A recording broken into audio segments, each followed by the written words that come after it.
let's talk about song structure.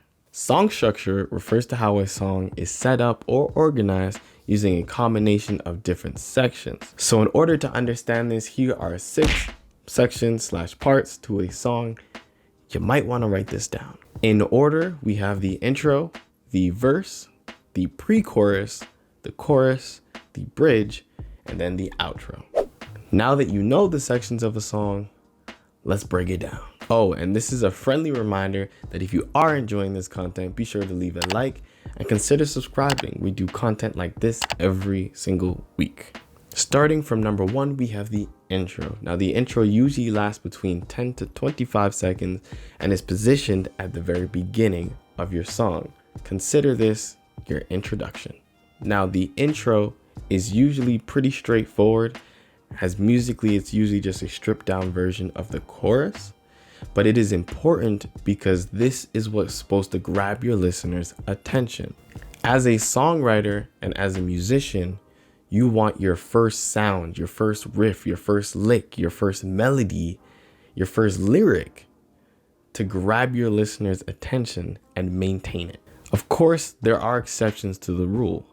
Take DaBaby, for example. Most of his songs usually start off the jump with about 2 to 5 seconds of intro. So for number 2, we have the verse. Now the verse is the real meat and potatoes because it is the largest sections in your song. This is where you share with the audience the story you're trying to tell or the underlying theme of the song. The best part about the verse is that it can be as long as you need it to or as long as it takes you to get your point across. But be wary because too long of verses can bore your listeners. So when you are deciding a length, make sure it benefits both you and your listener.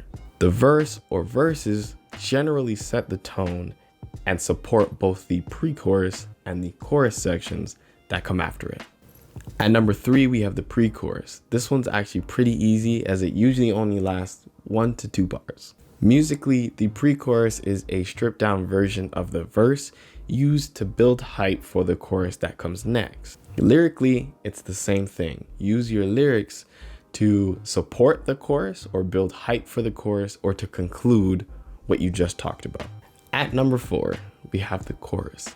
To put it simply, chorus is king. The chorus should convey the main idea of the song and contain the most memorable melody or hook of that song. The chorus is often called the hook because this is what's supposed to be used to hook listeners to continue or finish listening to the song. The chorus sections are short, sweet, and to the point with various catchy elements like repetitiveness, predictable lyrics, and a concrete conclusion. At number 5, we have the bridge. The bridge's primary focus is to break up the repetitiveness of your song. The bridge typically happens only once at the end of the song, normally between the outro or before the last chorus. Think of it as a change of pace in the song. Think of it as a change of pace in the song. Man, something's in my eye. Think of it as a change of pace in the song. You want to make sure it stands out both lyrically and musically. We do this to make sure that our audience is still listening. Now, the bridge usually lasts as long as the intro or the outro, but it can be as long as the chorus section, so don't be afraid to play around with the length of this one as well. But once again, you don't want to make it too long as it may disconjoin or degel or rip apart or distance the other side. What? Now, before I jump into this last one, if you do have any questions, be sure to leave them in the comment section as I will be answering every single one. And if your question is good enough, I might make a video on it. Last but not least, at number 6, we have the outro.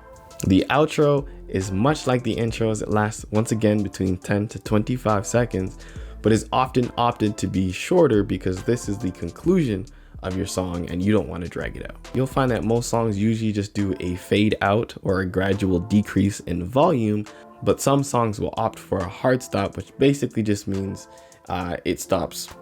It basically just means it stops hard.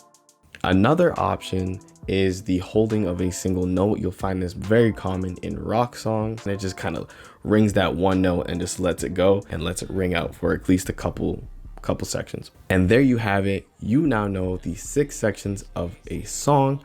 Make sure you come back next week as I show you how to use those sections to map out your entire song. As always, it's your boy Thecore. If you don't know how to say it, you know how to spell it. And I'm your daily ghostwriter.